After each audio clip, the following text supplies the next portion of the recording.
Welcome everybody that is joining us live on Facebook here. My name is Linzee Soprani. I am the owner of Soprani Consulting. We are the top recruiting and consulting firm in the country for all things real estate. And I'm here with my lovely co-host, Christy Belt-Grossman, who is the CEO of Ops Boss Coaching, the ultimate resource for training and coaching for real estate's op bosses. So welcome everybody. We're super excited today, and I'm actually going to let our guests introduce themselves to you, but we have Felicia and Sabrina, and they're going to tell you who they are, why they're here with us, and the companies that they run. So I'm going to kick it to you guys real quick. Explain that to us. Okay. Well, I'm Felicia Keith Jones, and I own High Mark Distillery and High Mark Barrel House. And I'm Sabrina. I run a distribution company in Northern Nevada called Sauvage. We're a small distribution company that supports smaller brands. Awesome. And you guys are working together because Sabrina, you are the distributor. Correct. Of the distillery. Too many D's coming out of my mouth. So we're really excited to have you. And what we're going to do is we're going to have Christy take you guys through the quick fire questions so that we can get to know you a little bit better here. Awesome. I'm so excited. It's so fun to have people outside of real estate. So we're excited to get to know you. We're going to go through quick fire real quick so our audience can know a little bit about you before we dive in. So how many years have each of you been in business? I personally have been doing distilling for 9 years, 9.5. Yeah. Yep. And distribution, chain management, about 14. That's a long time, I would imagine, in your industry. It is. It is. And then how many years have you been working together? Almost 3. Almost 3, yeah, correct. Awesome. And then we like to talk profits on our shows. So year one profit and what you expect for this year's profit. Okay. Mine's a little different. So all funding goes, and I funded it 100% myself. So all funding goes in the front end of your business. And net profit, the first year that we were in business, usually it's in the hole. And luckily, we were net profit $11,000. So what that meant was it was so tiny, but every staff member got a giant chocolate chip cookie as their thank you that year. That's all we could afford. So. Oh, that's awesome. Yeah, but making a profit year one is an accomplishment. Especially for a distillery. Yeah, you don't hear that very often. You hear usually they're in the hole for 3 or 4 years. So hey, hands off to you. Awesome. And then what do you expect this year? Okay. For the last, let's see. We'll do gross revenue we went by quarter because in Alaska, we're just starting up in Reno. In Nevada, in Alaska, we have such a heavy tourism industry that you're usually going by quarters because it's so fluctuating. So gross revenue for the summer quarter, so quarter 2 was $358,000. So if you equated that to a year of gross revenue, it should have been, well, it will be $1.432 million if you're using all 4 quarters. Awesome. And then Reno is just starting. So we have no gauge on that yet, but we know that Reno and Vegas are very thirsty. So that's good. Very thirsty. I bet they are. Let me tell you, I live right outside of Washington, D.C. We're very thirsty too. Yes, you are. Good job. Yes, you are. Yeah, I was actually in D.C. for a conference last year, and it is amazing how many bars and restaurants are there. Yeah, it's pretty crazy. Yeah, crazy town. This is what we call it. Okay, so how many people, I'm not familiar with your industry very much, so how many people are on your team? How many people do you work with or lead? Okay, in Alaska for the summers, we're a team of about 4 to 6 people, depending on what if we're in production or not, that's what I should say. And then for Reno, for our small building here, and we're actually sitting in it right now, we will be a team of 6. And then when we get the new building finished and built, we'll have about a team of 20 plus members on our team. Awesome. And then what about you, Sabrina? For me, we have 2 warehouses, one in Reno, one in Vegas. We're about 11 in Reno, including the drivers. We're about 24 in Vegas. Cool. Okay, awesome. Perfect. That gives us a little frame of reference. Okay, and then we'd like to take, one of you would take, like, what's your morning routine? And one of you tell us, like, how do you prep for tomorrow? Okay. You want morning or prep? I'll do morning. Will you? Okay. Well, mine's kind of the same, but yeah, okay. Go ahead. I think for me, for morning, I'm a big mantra person. So I get up, I snuggle with my cute little dog. That's like a morning routine that I don't miss.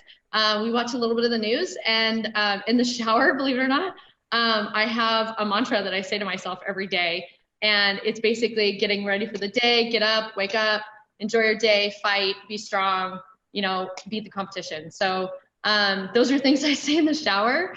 And then I just happen to drive through a wildlife reserve every morning to work. So that's my relaxing part of my day. So I really try to start my day with, like, you know, some excitement, and then like some power, and then, you know, some relaxation, because our workday is full of, you know, you have to jump to this thing, and then you have to hurry up and wait. I love that. I'm a big believer in affirmations too. Yeah. So you're getting your energy right before you go into the day. Yeah. I'm trying to amp myself up and then calm myself down, and amp myself up, calm myself down. Like alcohol. Yeah, exactly. Felicia, what about you for how you prep for tomorrow? Okay. Let's see. I just do the miracle morning in the morning, but I kind of tweaked it myself. But for prepping for the next day, let's see. I kind of did it by the week. So on Saturday afternoon or Sunday night, I write out all the details and projects, and I put them into my Rich Life Planner, which is one that Matt Atchison put together. And so good. This was my first year to use it. Before that, I kind of made it up myself, but honestly, that thing has been a game changer, if anyone wants that tip. And then review for the next day. So I review before bed, so I know what's coming, fewer surprise attacks. So I try to be proactive, not reactive, by looking at my phone calendar, also reviewing what's on the Rich Life Planner, like what's coming up for the entire week and month. And then during the day, I still go old school. So I have a to-do list, and I write it out on sticky notes. And I don't know if it's like the reward that I like. I don't even think it's that. I think it's just a habit, but I like checking things off, and I'm like, yeah, woo, we're getting through it, because there's a lot some days. And, you know, sometimes you have 5 sticky notes, but you're like, yeah, I threw 3 out. I got that done. So yeah. Good. I like that. I like that. No surprise attacks. That's awesome. Okay. So what book impacted you the most? Either one of you or both of you. Okay. Jump on this one. Right now, I think I have 2 that are, well, maybe 3. Okay. So really quickly, Scale by Jeff Hoffman for business has been fantastic for my industry, because when I was reading through there, honestly, I thought I had things pretty well dialed in. And within the first couple chapters, I'm like, crap, there are like 28 things I'm doing wrong. Not wrong, but that could be improved, I guess, is how he would word it. But yeah, so working on those. And then one of my all-time favorites that just is dear to my heart, I guess, because it just lays out my whole life in there, is the Alaska Bootlegger's Bible. And it's by Leon Kanaya. And it just has humor in it, but it also shows old school, like how things were done back in the day before everybody had fancy equipment, and yeast that would do the work for you, and you add enzymes, all this stuff. It was like, back in the day, this is how we did it. And I love that. So it really makes it so that anybody can understand the industry. It's not just all, you know, industry jumbo gumbo that you're talking about. And then for personal, for my family finances and making it a legacy for my boys and our entire family, my absolute favorite right now is What Would the Rockefellers Do by Garrett Gunderson. That's a great book. His entire program is cool. So that one I'm kind of definitely dialing in. That's a goal for this year, to clean up some of those. Those are good. Those are books nobody else has mentioned, all 3 of those. So that's fantastic. Sabrina, is there anything you want to add on there? I think for me, I come from a very, very, very male-dominated industry. It's very common for me to walk into a room and I'm the only female. So the book that was inspiring to me was Lean In by Sheryl Sandberg. You know, also inspiring in her book, when I was making the move to go from a very large distributor to a startup distributor and work on that, it was a very scary thing for me to do, because the big machine is easy. So I knew there were going to be a ton of challenges moving. So from her transition from like Google to Facebook, she was in that same kind of industry situation. So it was pretty inspiring when I made that move, and it helped with my confidence making that move. I love that. That's awesome. I think a lot of us can relate to that. Okay, last 2 questions. How many streams of income do you each have? Okay. One of them is murky, so I'm not sure if it's a 3 or a 4. So I would say confidently that I have 3 streams of revenue. Maybe one of them counts as 4. And then I am ready to go ahead and add rentals back into my portfolio, because had those for 17 years, loved them. They were always fourplexes. And then decided that managing those properties up in Alaska, and living in Reno was quite the challenge. So why not go ahead and cash those out and invest those into my own business for the startup down here. So ready to now find the right property. That the Linzee Soprani team can help you with that, no matter what state you're in. Wonderful. I'm interested. How many streams of income for you? I'm probably at about 4 right now. Distribution, real estate. I actually rehab old motorhomes. That's something that I made a lot of money on this year. And then I also do some seamstress work, and I do some jewelry, which is very unique. It's something I've always done on the side. So friends have wedding dresses they want me to fix or whatever. And oh, how cool. But it's more of those last 2 are more of hobbies. I just happen to make money. She makes costumes for Burning Man. That is so cool. I do. I make those big fur coats that glow in the dark, and I make like the leather belts, and I do so like awesome. Who knew? Oh my God, you guys are too cool. We should make you wear that. That's super fun. Okay, so the last question before we dig into the real stuff is, what's your superpower, or what is the other person's superpower? Whichever one you want to answer. Well, I can definitely say hers. Hers is hospitality, taking care of people, kind of getting people to focus a little bit in that situation and have a good time.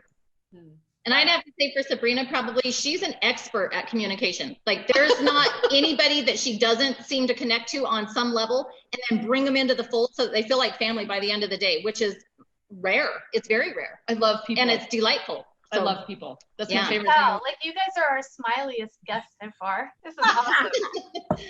So for those of you who haven't listened before, we chat with entrepreneurs and their shotgun leaders on this podcast, inside and outside real estate, about what adds to the leadership formula, what subtracts, what divides, and most importantly, what multiplies your results. So we talk about things like, how does the entrepreneur find their one, and how does the one choose the visionary to partner with? And we're going to let Linzee dive into the meat of the show with some good questions. Yes. Well, so walk us through, guys, how did you come together? You know, obviously it's been about 3 years now, but what did you see in each other that drew you together as partners? Shall we say how we met? Yeah. We met at a bar. Yeah. That's awesome. I love it. Water, by the way. Christy did that last week for us too. I actually had a wine glass with water in it last week. They didn't believe me that it was water though. It's just more fun to drink out of a fancy glass. It really is bottled water. It's too early in the morning for anything else. Yeah. But anyway, Taft and I had flown in from Alaska, and we were really looking at the Reno area to move my company here, and trying to decide, you know, like, we knew that we wanted South Reno to live in. What was that neighborhood going to look like, and trying to get a feel for everything. So we were honestly out at it was a brew tap house. It was my neighborhood bar. Yeah, which was lucky. Because and so anyway, we just met this bubbliest, coolest chick that was sitting there, and she knew all about beers because Taft enjoyed that, and we were talking about that, and then snow machines, which of course is snowmobiling everywhere else. Yeah. And she'd been to Alaska, so we just connected on all kinds of levels, and we both have crazy, crazy curly hair. Yep. So we just hit it off right away, and then realized, holy smokes, we're actually in the same industry on different levels. So I have the distillery, we make the stuff, we have to sell it. Sabrina sells it all. So that was interesting that we met up that way, and we've just been fast friends ever since, and working together on different projects. Did you guys partner in business, like how soon after that? I think probably right away. It was pretty quick. Yeah. And were you looking for people to partner with at that time, or was it? For me as a distribution company, I'm always looking. She mentioned that she was going to bring a distillery to Northern Nevada, and I didn't have a local distillery in my book. So I think that was very desirable for me. And then she also makes a product called Applejack that is delightful. It's very delicious. It goes good with our community, and it's a beautiful product. And I was excited to bring it in. It would be something I would buy for myself on the shelf. So I think that was a good fit at that point for me. For her, I think she was looking for a distribution company, but I'll let her answer that. Yeah. So distribution companies, unless they're extremely large, do not cross state lines. So we knew that coming from Alaska, we already had our distribution company there. What were we going to do once we got to Nevada? And so looking for a distribution company was one of the primary focuses that I needed to have, because you can make the alcohol all day long with your craft distiller's license, but if it's not able to go out the doors, you have no sales. And so anyway, we don't exist without our distributor. And then I guess conversely, you know, like they have nothing to sell unless we're making it. So it's a very tight group of us that have to all work together. Right. And Sabrina was with a different company at that time, and it was a very large company, which was almost a deterrent, because we had gone with a very large company up in Alaska. And so I was like, you know, you get lost in the shuffle. Like if you're not, get lost in the buck. If you're not one of the big brands, then you're going to be hidden. And then when Sabrina took the leap and went with the smaller, more elite, higher end company, I was like, oh my gosh, this is fantastic, because now we'd already started working together. This is going to be even better. So yeah, it was a good fit. Yeah. Well, and you guys obviously got along together, but how did you know you were going to be strong and good business partners? Like, did you know that right off the bat, or was it something that you thought, well, we'll try it? Well, something her and I talk about all the time. And I remember calling her one day and saying, you know, I don't know if it's the distillery or if this is the business, but we're going to do something big together. I just have this like ingrained feeling that we're going to do something really big together. And, you know, this is our first venture together. It seems like it's going well. Yep. And we're excited about it. So we just enjoy being around each other and working together. So I think intuition. And it's not every day that you find someone that kind of aligns with your philosophy in life. And Sabrina's not afraid to go big, and she's not afraid to dream large dreams and implement the steps that need to take place so that you can achieve those. And so we work together for the distillery and distribution into things, and then on the flip side, we also get together to mastermind with each other, and like the different pillars of what we believe in. So, you know, the faith, you know, spiritual, physical, like how are we going to build the rest of our lives? And some of those cross over, and some of them are just personal for our own two families. But it's worked out nicely to have someone locally that really was a powerhouse and a big thinker as well. Well, and to her too, I think it's really important for you to pair up with somebody that, you know, you can accentuate their strengths. So for her, she's a great dreamer. She's an outside of the box thinker. And for me, I'm very much of an executor. I'm very much of let's put all the pieces of the puzzle and make the flow work. And I love that she's able to dream and think outside the box. So for us, it works really well. Yeah. Oh, and I guess I should probably have to mention too, like when Sabrina mentioned that it's a dude world that we live in, I really think we're probably the only two girls in the industry. So maybe that was part of it. We just bonded because, you know, it's a room full of men coming from my side, a room full of men coming from her side. And we're like, hey, a girl. So that might have been part of it. Right away. Like you guys have an incredible chemistry together. And I think what I'm hearing from you is that chemistry just happened, like as soon as you met each other, you connected. But now that you've been in business together for several years, what would you say is a really key to the other person's success and your partnership that you didn't know about her when you met her? And I know that wasn't on the list. That's okay. Let's see. I think for me, the thing that I didn't know about Felicia is when we first met, we were looking more at a business relationship, but then we decided, well, we have the same likes and interests. We have the same morals. We have the same values. And to me, I'm very much of a family person, and I'm very much of a community person. I'm a fourth generation Nevadite, so, or Nevadan, Renoite. So I think that her sense of community was something I didn't expect. So she's able to reach our community on a much higher level than other people that have come in and tried to do something in Nevada. So that is a massive value to me, and I didn't expect that. So that would be the most important thing for me, I would say. What about you? Oh, cool. Well, coming from Alaska, it's all about community because you have hardly any people and you have a huge state. So I think that was already ingrained in how I was doing business. So that was a natural. But for Sabrina, honestly, I have to say that she is a wealth of knowledge in the field. And that helps so much because in the spirits industry, it's an age-old industry of how you produce, usually. And then when you're trademarking things, it's down to 1,000th of a second when your trademarks go through. Like, it is so quick. And it seems like in the industry, everybody gets the same idea at the same time. Now, who's going to race to the market and get it, you know, trademarked and theirs first?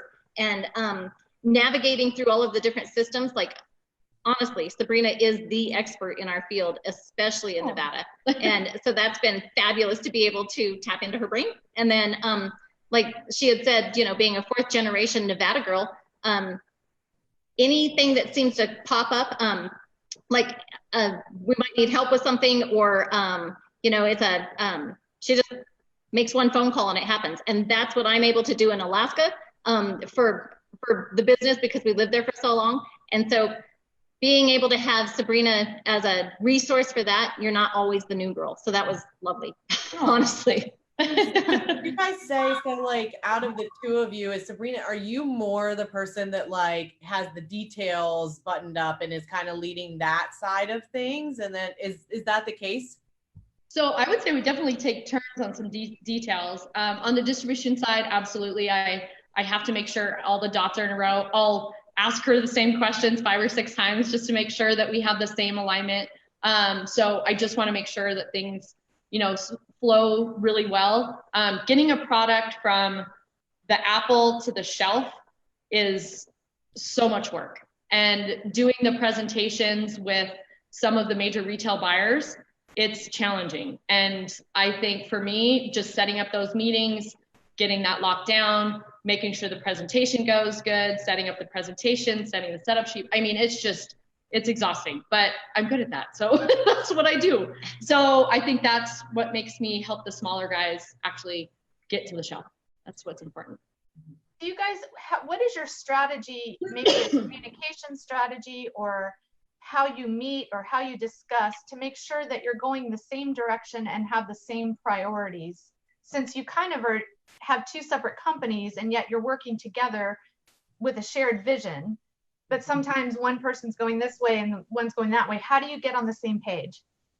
Okay, well, mine's all about production. So I have a very strong relationship, like really good friends with all of our farmers and our orchard growers, and everybody that's down in the dirt. Like, you know, we're first level of getting things from off the trees and out of the field into the bottles. And so anything production is totally my world.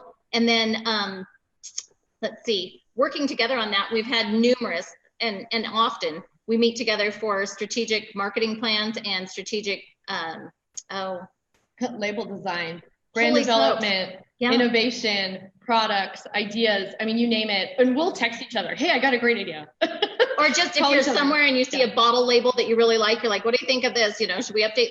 Because I had to go through an entire update of our brand and our logo and because it was so heavily created, everything was created in Alaska.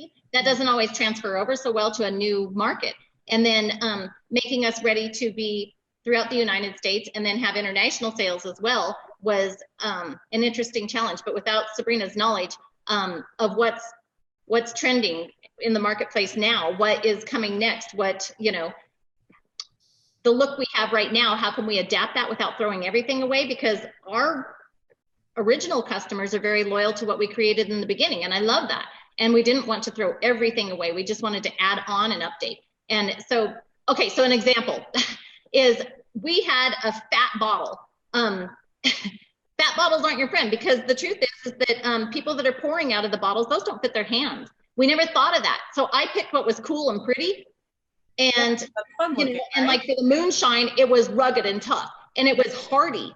Well, hearty doesn't work for a girl that's trying to make, you know, she's a mixologist trying to make cocktails, or a guy that is double fisting everything, you know, to pour. Never thought of that until Sabrina brought it to my attention and was like, you know, if you went with this bottle instead, you can still get the high end look, but you're going to make it more compatible. The other thing that was really interesting is that those fat bottles, we were taking up shelf space for like 1.5 bottles. It was hard to place us, you know, like if you're Jack Daniels, you can go ahead and buy that extra shelf space and it's not going to harm you. But if I had to go ahead and buy that extra shelf space, that's a waste of money, and it's not going to sell for us. So we needed to fit in the category of when they're placing it on the shelves for the liquor stores. We were too big. So who knew? That was interesting for me to find out. Yeah. Think of it as like real estate on a shelf. Yeah, we had the wrong real estate. Yeah, we had an apartment building that needed to go in and we were taking up the space of a mall.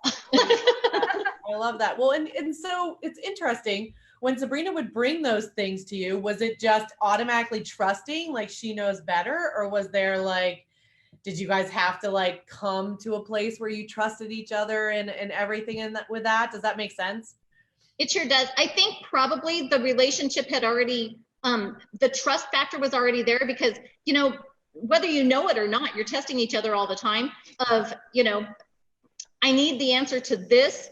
And then when she gives the answer and then you hear it from another, you know, 2 or 3 people in the industry, you're like, she was dead on. Like, I didn't even have to second guess it. She knows her stuff. And then vice versa. So when we got to the issue of, you know, this is going to be extremely expensive and time consuming to redo all of the bottles and brands and shapes and, you know, because you have an established bottle maker that you are already buying from. Can they now do what you're needing? And if not, you've harmed that relationship or you cut it off and have to start another relationship. And it's all about relationships in our industry. Like, they'll be loyal to you to the end of the earth, and I will to our people. And then if something changes, you're starting all over again. So loyalty and trust is huge because we're working daily on a federal, state, county, and city level with laws and statutes. And that gets tricky in a hurry because you mess up once and you're dead.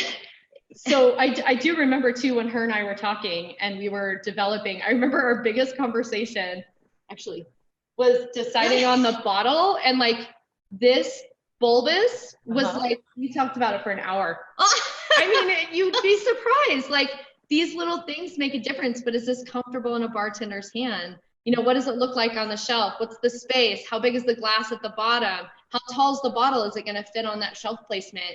When you cap it, what's the seal going to look like? Are we going to put a necker over it? What is that going to look like? How does the label fit on the bottle? Do you put a rocker on there? I mean, these are all things that, like, every one of those was a, you know, 1 hour conversation. You guys are in constant communication. Oh yeah.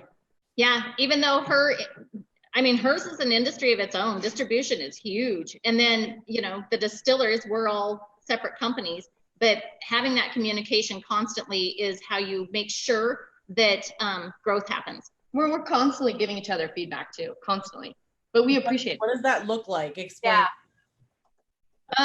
So I think actually perfect example, when we were setting up our items in our system, we were talking about pricing. So we started off with, what do you want the price to be on the shelf? And then we worked the example backwards. So you reverse engineer the entire project. Correct. As we're, you know, all the way to what's in the bottle. I mean, it's very, very, very tedious, but, you know, we gave her feedback of, you know, this is what the competition's price is. This is where I would like that price to be. This is the discount we need to give if somebody buys 3 cases instead of 1 bottle. And then I say, I appreciate that. However, we're going with all organic. Yep. So my growers can't grow at that price and sell it to me. I'm going to have to go a little bit higher. Although if we go with larger volume going out the doors, you know, with the cases, then we can match that. And so then you just come together as a negotiation, I would say, probably. Yeah, and like we negotiate to the penny on every item. So, it is to the penny. Yeah. Well, that's amazing. And I know Felicia like has a big vision of where, you know, what she wants. I've seen that with her. And at some point we'll talk about the foundation that she's involved in too. But, you know, walk us through, like, how did you learn that, Sabrina? Like, how did you kind of get to know her and her style? Or was it all communication? Because I loved in the beginning, it was that you were like the best communicator. That's your superpower. Like, was it all just pulling that out of her? Well, I think we both are really good communicators, but, you know, she came to me with, you know, I want to open this distillery in Reno and this is my product. We had a barbecue, right? Yeah. We had a barbecue and she brought over the blueberry, what was it? Blueberry Cobbler Moonshine. And they were like, what is this? It was so good. So I don't bring pasta salads to barbecues. Every liquid funds. Yep. And I think that's where the conversation started. I think that's when we kind of learned to communicate. And we were talking about the product and are you going to bring this to market? And if we do it, how's it going to work in cocktails? And, we just dream together.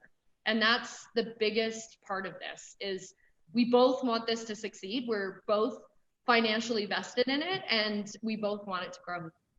Well, that's something Christy and I, it's funny, the people that watch this and are really dialed into, what we're trying to figure out here is, people often start working with somebody and they don't know all the questions to ask. So like, even if you look at something as easy as real estate, right? And we have lots of people watching that are outside of real estate, but if you take real estate and like the marketing for a home, that second person that's really in command, that's trying to do all the work, has to ask all the questions and like pull the information out from the person that's used to doing it all the time and really figure out what they want to do. And I think a lot of times they have a really hard time doing that, but you guys have like so easily come together and figured each other out, which is so fun to watch. And I think a lot of people can't.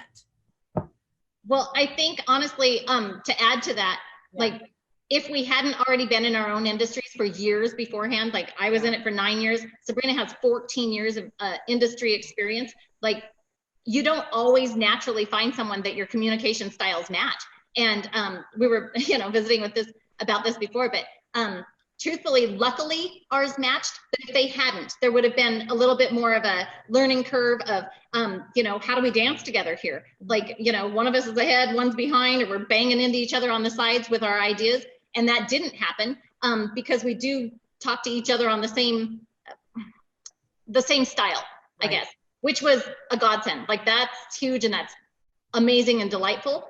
If it weren't, then we would have had to kind of work at it a bit more. And it doesn't mean that person isn't fantastic and lovely. It's just, you've got to find what works with them and then meet in the middle. And we highly respect each other and we respect that we both have made a lot of mistakes. Oh yeah. And we talk about our mistakes all the time and, we give each other like, hey, this is the thing I did. And, life's not perfect. This isn't like the most beautiful show in the world. And it's so great. It's, it's choppy and it's rough. And, there's a lot of bad days for one good day. And I think we really respect each other for some of the things that we've been through in our lives. And we talk about it in detail. Yeah. I have a question for you guys. Both of you are super high energy, super fast paced, which I love because that's how Linzee and I are too. Are all the people in your world like that in your companies and your teams? And how do you bridge that gap with them? Because a lot of the people that are listening to our show are combinations of behavioral profiles. You guys seem very similar. And so how do you bridge that gap with the people on your team that maybe operate at a different pace? Okay, I'd say probably here at the distillery, anyone that is dealing with with our customers, those are absolutely our primary focus when they're in the tasting room. And so anyone that is hired for that position, I honestly come from a background of feeling like if you don't feel welcome and love where you're at, you're not going to visit twice.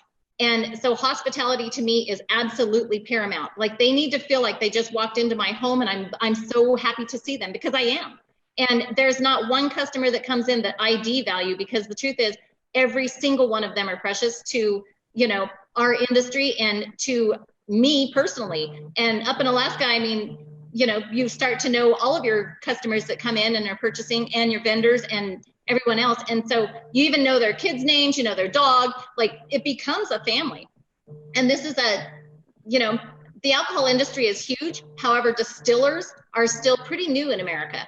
And so we all are a pretty close-knit group that also know each other. Of course, you're competing, but it's a friendly competition and you're really, truly cheering each other on in the background because Europe has it dialed in. Other countries definitely do. And America is still on the learning curve of getting to the forefront of making distilling kind of a normal thing to do with the higher end spirits and bringing in our own, weird ingredients and our cool farmers that we're tapping into with different grains that they can grow and all kinds of different things.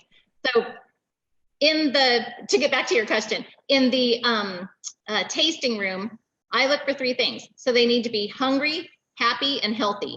mentally too. I mean, I'm not just looking at physical, that is a wonderful bonus. If they're not mentally healthy, then they cannot give the best of themselves to the customers every day. How do you do that? What stands out? How do you deem that they're mentally healthy? What does that look like for you? With our interview process, I don't just try to find out what their skill level is. I also dig in a little deeper. And I honestly got a few of those tips from the Dave Ramsey show and some of his training that he does, which of course is mostly real estate, but and Tom Ferry. Honestly, both have been huge influences on how I look at who's going to join our team. And some people say it's a probation. I wouldn't say it's that. I think it's definitely making sure that they're a perfect match or a very good match for our industry before they come on full board. So what kind of questions are you asking them in the interview process to determine, are you hungry, happy, and healthy? Like, do you have certain questions you're asking, or are you vetting that in their references? Like, what does that look like? I sure do. So references are nice. However, I want to know firsthand from that person what they're really thinking and who are they, you know, with their morals and their background, and just kind of give different scenarios of like, how would you problem solve this? And it might be a question of, I don't know, I can't even think of an example right now, but if someone came in and needed a refund and you know that they, I don't know, that's a bad example. So any difficulty that might come up and you're having to work with a customer that is not a positive, how do you change it into a positive? And I wouldn't lead that way. I would just ask them, how would you deal with that person? And then kind of see what they say. Another one that, a question that I've asked numerous gentlemen, and it always takes them off guard, I guess, because it's kind of more on the fluff side, is if you were not standing in the room, how would you want your friends to talk about you? You know, what are some words that they would use to explain who you are? And that kind of gives me an idea of like character and morals and such. Who do they want to be? And when someone says, you know, I just want them to say that I'm a good guy, you know, I'm always a good guy. And I'm like, you know, that has value. Like they care that they are giving their all every day. And then different problem solving questions that are basically distillery, very dialed in as to the procedure and the process, because I need to know that they're coachable too. If they come in as a know-it-all, that's fantastic that they know how to distill. However, are they going to be able to be coached to do it the right way and legally? Because sometimes I've had fantastic distillers that before they were ever hired on, they definitely had a background in distilling. Was it legal? Probably not. They had generations of knowledge from their family. Do I value that? Absolutely, because it's like learning to bake a really good pie. You know, grandma knew. So how do you determine in that situation, if that's a common situation, whether they are coachable? Because you can't just say, are you coachable? They'll say yes, right? So what does that conversation look like in the interview to determine that they're coachable? Because we're looking for the same thing, I think, in Sure. any business. Okay, this is going to be really specific, so it's not going to be maybe that interesting. But oftentimes distillers are just totally honed in on, I use to test the proofing. You know, so you're deciding what proof that alcohol is. How do you usually do that? And then if they say, I like to use the hydrometer and the test tube, and then I go ahead and take the temperature, and you're like, those are both correct answers. How do you feel about using the density meter? Have you worked with the Anton Par before? That kind of gives me an idea of if they're going to go to one side and say, you know, I don't really believe in the digital technology and I'm not comfortable with it. Or they say, actually, I've never even heard of that. I'd like to see what that is. Okay, nice. Beautiful. Or if they say, yeah, I've used that often. I actually love it. I prefer it. Then you're like, okay, they've got an open mind as to what else is available in the industry to make our job a little easier and more professional. So. Beautiful. That was a great example. What about you, Sabrina? Because you've got a totally different world. No, so for me, I probably am the cheerleader for my salespeople. They are experts in their field and they have been doing this for a long time. When it comes to merchandisers, I look for people that are eager to learn and pay attention and they stay off the phone. That's probably the number one thing. I look for kind of the culture of how they talk to people in the industry. and how they present themselves. That's more important for me. But most of all, I ask people, what's your hidden talent? Nice. Believe it or not, everybody's got a really unique hidden talent, and that will tell you the passion of the person. That is probably my favorite question to ask in an interview. And I also ask them, what's your dream job? And that says a lot about, those two questions say so much about a person. And I feel like that has really guided me over the last 8 or 9 years about picking people. So I hope I answered your question. Those are good. I'm going to borrow some of those. Yeah, I like that. What's your hidden talent? So what's your hidden talent? I know. That's what I was going to say. What's your hidden talent? Oh, what's my hidden talent? I love to build things. I am a fix-it girl, and I would say I just like to build things. And people are always shocked when I'm like, when something breaks, like my Maverick broke the other day, my side-by-side, and I fixed it. And people were shocked, but I was raised in an auto parts store. My dad owned Allied Auto Parts. So I have a history of building old hot rods and cars and fixing things. And I rehab old motorhomes. So people are often shocked about that too. Awesome. Yeah. I love it. How about you, Felicia? What's your hidden talent? I would have to probably say birthday parties. Like I love putting on kids' birthday parties. Hospitality is your thing, man. That came from being an elementary teacher back in the day, but there was never a kid in my class that didn't have a cool party. And like, I love, like, even if it's just like the styrofoam cups or whatever, you know, I can make those look like a monkey if they wanted a monkey theme or whatever. I just love the little intricate paper art and the everything that goes with it for a theme. Like I truly love that. And I think probably my weird hobby that I like doing is wood burning. And I didn't know that. That's amazing. Love it. We're gonna use Love that. it. We're gonna use that. So when you do the wooden boxes, you know, like when you get wine in a wooden box and it slides the lid open and stuff, and then there's always the wood burned logo on the front. I love doing those too. Like, so those are cool. I love this. And I like branding barrels. I just like the smell of like wood and smoke and sawdust. I go, yeah. Well, so tell us how you guys have seen each other grow over the last couple of years of working together, because I'm sure you are totally different ladies now than you were when you first started. Gosh, wow. I think for her, I think watching her grow from moving her distillery from Alaska to here, and the process, like watching her go through that process, it is grueling, and it takes so much time, and her like tenacity to keep going at it, and her courage, it's inspiring sometimes. And trust me, this is a dream that not very many people are able to go after. And especially, and I hate to say this, but most women don't go after a dream like this. And I love seeing that. So watching her grow into this role, into the community, is pretty special.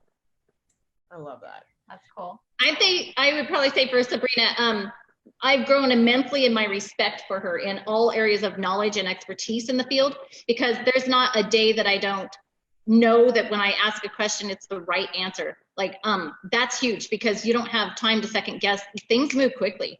And then Sabrina's always very proactive. So she also heads off any problems or circumstances that could come about with, I don't know, double booking things, or we had the box issue. Remember, like the moving. Oh, holy Hannah! Yeah. So my glass, I buy American glass only. So my glass comes in a 12-pack, meaning 12 bottles are in there. However, learned that it sells so much better if you have a 6-pack that goes out into the market, because say, Lindsay, that you haven't tried the spirits before, and you're like, I'd like to buy some, but I'm not going 12. You know, like if this is terrible tasting, I don't want 12 bottles of this sitting at the store. And so, you know, being able to purchase 6 is so much more delightful, and it's more of a, and then Sabrina talking me into, you know, let's do a mixed case also, because that's interesting. And putting so UPCs on the outside of the box. Yes, that was a challenge. So changing all boxing once it comes into our warehouse, putting it down into 2 smaller boxes, and then changing all of those UPC codes. Because when you guys see those little codes at the back, like, I don't know, this is probably lame, but I'll go super close. It's that barcode on the back. The barcode means a lot. That's not just for you to scan at a store. What that means is you now, if you change anything, for that spirit, you have to go back in and get the new barcode and completely update it. So what that is that's the weight of the bottle itself. It's the weight of the spirits in it. It tells the formula, like it can be tapped into to the federal government, because we have to claim our formula, meaning our recipe. And if you change anything, you've got to totally redo every one of those. And that's a big deal. And it's also a legality. So trusting that she absolutely knows what's going on, and me also being able to implement that quickly into our field is interesting. And then honestly, Sabrina, she's very bubbly, but when it comes to an emergency situation, you've never seen a girl that is more calm and like basically level-headed and in the most challenging situations. And I truly appreciate that. It's like working with an EMT. Like, you know, I'm saying, oh God, I just got hit by a car. And she's like, now it's going to be all right. You're not going to bleed out. You know, like it's just, it's nice, because then there are days when she's like, oh, wow, you know, this happened. And I love cheering her on for the next, you know, win that takes place in her industry too. So. Well, and the way I see it is like everything's fixable, right? We have to look at things as nothing's going to be damaged forever. So let's figure out how we'll fix it. We're going to move forward. So, and we do. We handle it just fine. We often say, because you'll come up with a good idea, you think, you know, and so you'll throw it to the next level, and then, you know, we'll say, well, it's either going to be awesome or it's not. Like, you only have two choices, so right.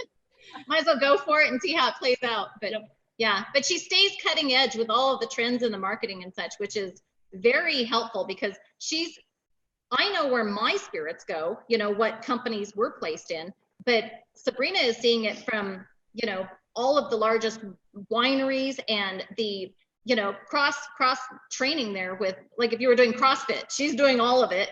I'm staying in my own lane as a distiller. And so she knows what's going on with wines, with beer, with the spirits. And we also do soda, energy drinks, kombucha, yeah, all the things. Well, and Sabrina, how do you do, so like, you know, obviously there's a big job in managing. How many clients do you actually have, Sabrina, just out of curiosity, that you work with? I would say, let's just focus on Northern Nevada. We're about 276 customers, but technically you're looking at about 144 outlets. Okay. And so, you know, the fact is, like, when do you schedule time for learning more about all those things? Like, what does that look like? Because in all of our industries, you know, that person who's supporting somebody like Felicia, they really do need to continue to grow and learn. So how do you budget your time for that? So yeah, that's a great question. This actually came up in Craft Brewers Conference when I did an interview there. And I think the most important thing is I wake up, and when I get to the office, I usually read the industry news to figure out what's going on. I subscribe to a lot of the newsletters in my industry. Some of those you pay for, some of those you don't. But that keeps you in the conversation, and that gets you a seat at the table. So just having that information for your day, so you don't get blindsided by, hey, did you just hear Mary Edwards sold out? And it's a winery that I have. Right. By the way. So if you don't read that news, that was in the news that morning. And you know what? I didn't read it that morning, and it was a surprise to me. But it happens, and you just have to be on the cutting edge. I think I was lucky enough to be a part of the craft beer industry as that was growing. I remember going to Craft Brewers Conference, and there was 1,700 breweries. And this year, I think they hit like 8,600. That was just 6 years ago. So, I mean, that is a massively growing industry. And I was a part of building craft beer brands, engaging in the industry. And beer is probably the most complicated product out there when it comes to alcohol because of spoilage and short shelf life. But I just stayed loyal to my retailers and my brands, and I picked 1 or 2 breweries to work on every quarter, and I just helped them build their business. And then I would go on to the next 2, help them build their business. I'm helping a local brand here called Imbibe, and you know, I'm spending a little bit of time with them every month, and we just sit down and we talk about their product. Where are we going to go next? Let's talk about how we're going to engage in the market. And you have to do that. And Felicia, it's great with our relationship. I'm able to do that with her, and we do it on a personal and private level. I mean, we talk all the time. So I really enjoy working with her. So what does your personal growth plan look like for each of you? I'm going to let you go start. Sure. So And I was just going to answer what Sabrina had just said really fast too. So for me, for the distilleries, I really look towards what are the foodies doing? Because the food industry really, to me, is cutting edge for dictating where the flavor profiles are going next. And then I can get ahead of that. And as a producer and as a creator of spirits, that's really interesting to me. Like, are they going more savory? Are they going more sweet? What's going on here? And when people are the chefs in the industry, they're the leaders, you know, and they're creating the dishes. If I see them coming out with something interesting with rum, I'm on it. If it's gone towards the tequila side, interesting, you know, and you're just kind of, is it vodka sauces this season? Like, what's going on here? Because that also dictates or gives me an indicator of what sales are going to be for different categories that I'm in with our spirits. And then for growth, let's see. Everything's always growth. I feel like we're constant. But personal growth. So Sabrina talked about like what she's doing to stay on top of industry trends and stuff like that. What are you guys doing? Because your business grows to the extent you do. So what do you guys do for growing your personal selves? Okay, so do we want personal answer or do we want industry? Personal. Okay. Me personally, I love to be a voracious reader, and conferencing for business is important to me, because not only is that meeting people that are maybe not in my industry, but they have knowledge that I can borrow into my industry. Like I cross train all the time from real estate, to be honest. Bold was one of the best things that I ever took, because my industry of distilling, we don't have any training per se. You get your credentials through actually physically distilling, and then what, you know? So there's not a huge knowledge base already put into place for marketing and for, you know, scaling up your production, for going international. What does that look like? It's a totally different world. For getting across the US to different markets, for dealing with states that are control states. So meaning you can't sell to them directly to the stores. It has to go to a state liquor store, and then they just, yes. And it's been a challenge because I have family in Virginia, and so when they would like to order something, it has to be a special order, and it takes honestly at least 3 weeks or more to ever get anything to them. So it's not spontaneous, and it's not right now. And so anyway, I also watch tons of YouTube videos for, and I don't spend a lot of time doing that, but in methods and production from all over the world, because I personally believe that I don't bring a spirit out until I've traveled to that country and immersed in it, so that I really get why they created it with these ingredients and such, and kind of a flavor for the people. And I love to travel, so I guess that's part of the bonus, like honestly. And then it also gives you a huge leg up in our industry to kind of be able to hold those conversations, because we have people come from all over the world to test different distilleries and breweries and wineries. You know, they're taking the tours, and they have a wealth of knowledge when they come in the door. You want to be able to match that. You know, you want to be able to visit with them on the level that they would like. So you get engineers that come in, and they want to know all about the equipment and the degree that you know, what temperature was this, and what was the humidity the day that you, which is awesome, you know. So go ahead and visit with them about that. And then you get someone that would rather go ahead and talk about, oh my gosh, when I traveled there, I saw this, did you? And you get to visit about that. So it's important to be able to tap into what is interesting to them, not just me dictate what I want to tell them. I guess that's it. But yeah, and we put on tons of tasting parties, and so it can be anything from a very intimate, we had 4, we've done it with 4 people before that might be commercial real estate gentlemen, to and they want to learn more about smoking the box, you know, so we have a smoke box and how to make their own scotch, so they're smoking the woods themselves and amplifying the flavor. And then you might get, we've done it for 400 people that wanted to just do a tasting, and there are only 4 of us in the nation right now that make Applejack, and so they want the rare and the unusual, and so that is fun for them. So across the board, you're dealing with different people all the time, and you better know your stuff. Because you will get called out. Knowing your stuff, I have a question kind of that goes back to something Sabrina said earlier, which was being a female in the industry that's male dominated and stepping up to ask for a seat at the table. So a lot of people listening to us are sort of the shotgun leaders who have earned the right to step up to the table, but their personality profile may not be as assertive as yours. What would you say your advice would be to them about if you are ready to take a seat at the table? What advice would you share with them? You know, it's funny that you asked this. I was literally thinking about this last night. I think my best advice is don't be too eager, be patient, be a good listener. You know, I think it's taken me a long time to get where I'm at when it comes to respect in my industry and having that conversation and having a seat at the table and people asking your opinion. I can tell you it's still not easy, and I can tell you that you have to come to the table with something to offer. And there's so many people that are so eager to be that person that speaks, but find relevancy and find yourself as an expert in your field and be well researched. Be twice as prepared as the guy next to you, because at the end of the day, we're still not there. And I think women tend to get frustrated, but it's part of the path.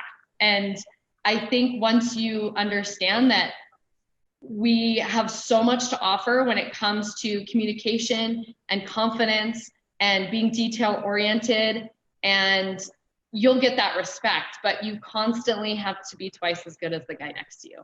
And I know that sounds terrible, but it is the truth, and it's not fun. But my advice, like I said, be patient, be a good listener, and have something to offer.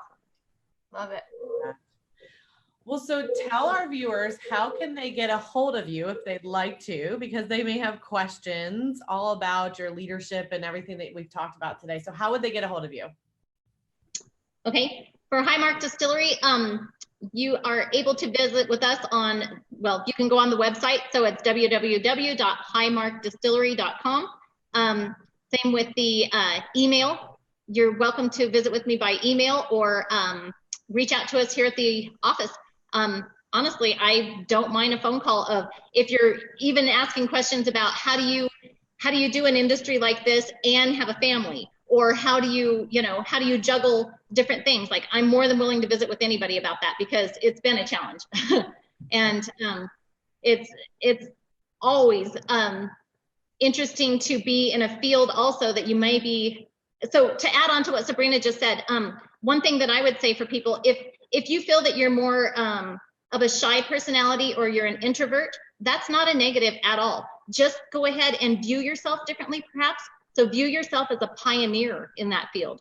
Like, how are you bringing something different to the industry that you're in? How can you create something new? How can you add on to what's been implemented in a different, unique way? Like, so you don't have to have the over-the-top, bubbly, crazy personality. We happen to accidentally have that, probably from birth. But those that do not, I have seen excel and exceed way beyond capacity for anything that should have been something that a shy person could accomplish, because they took the time to view themselves a little bit differently as the pioneer in their own field, to be the most extraordinary and exceptional in their own lane that they could possibly be. And if it doesn't fit them well, if it's not their love and their desire and their passion, get out, get to a different spot, because you might be rather shy and reserved and conservative if it's not a great fit for you.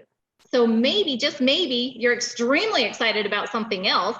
And I've seen people just come to life and glow when you tap into what they're actually really interested in. And they might have been the shyest person at the dinner table the whole time. But when you tap into what they love, oh man, you see a different side, and it's exciting. Yeah. Yeah. So, yeah. So Facebook, we try to keep up with that. Let's see, Facebook, Instagram, Twitter. I don't Twitter. I've never tweeted a day in my life. I should probably learn. No Twitter, which is the best. And then to Twitter to tweet. So much to learn. I know. And yeah, so any sales questions that you have too, like if you happen to be in a state and you're wondering how can we get a taste, just go ahead and email, and we'll answer you back as quickly as possible of how we actually could get that to you. And maybe it's not so much, you need to come visit us. Right. We've had international people that have asked, and yeah, so we had a gentleman that was a fighter pilot from Israel. That was super exciting that he had tasted our goods from Alaska and wanted to bring some of those home. And so we tried and tried and tried to make sure that we could get him some for his other pilots, because pilots are near and dear to my heart. And that was an absolute challenge. We realized you're going to have to go ahead and go outside of the country for us to get that to you. So, you know, just ask and we'll try our best to get it to you. Oh, that's the best. And Sabrina, how would they get a hold of you? For me, Facebook, Twitter, Instagram, all the three. Instagram, it's funny, my name on Instagram is My Job is Beer, because there for a long time, my job was beer. Right. So it's Sabrina Sanders on Facebook. And then you can also email me at sabrinasanders775@gmail.com. That's my private email. I do brand consulting, and I do some of that for free. So I also charge for it if it's larger. So just that's part of my job also. And if you're going to Burning Man and need something really awesome to wear. That's your girl. Yeah, I actually sell quite a bit of my clothes at a local place called Junkie. It's a local kind of thrift shop and costume shop. And then I do private design and also tailoring and alterations. I know it's crazy, but I do it for all the weird stuff. Don't bring me a suit. Yeah. Well, you guys, we're so thankful for you spending this time. And I do want to make sure too, because we're going a little bit over, but I just wanted, Felicia, for Fallen Heroes Family Camp, I would love to like put something in here and post that with it, because I know that's near and dear to your heart. So I'm going to grab that, and then maybe at some point we can share some of that at some point too, but I want to respect your time. And I'm so thankful that you guys were on here today. And so, you know, feel free to get in touch with them. And of course, again, I'm Linzee Saprani with Saprani Consulting, and my lovely co-host, which is Christy Belt Grossman with Ops Boss Coaching. Find us on Facebook and all of the other places. So thank you, you guys. Have a great day. Thank you guys so much. Ladies, it was a true pleasure. Thank you. We loved it. Thanks, Christy. Bye. Bye. Have a great day.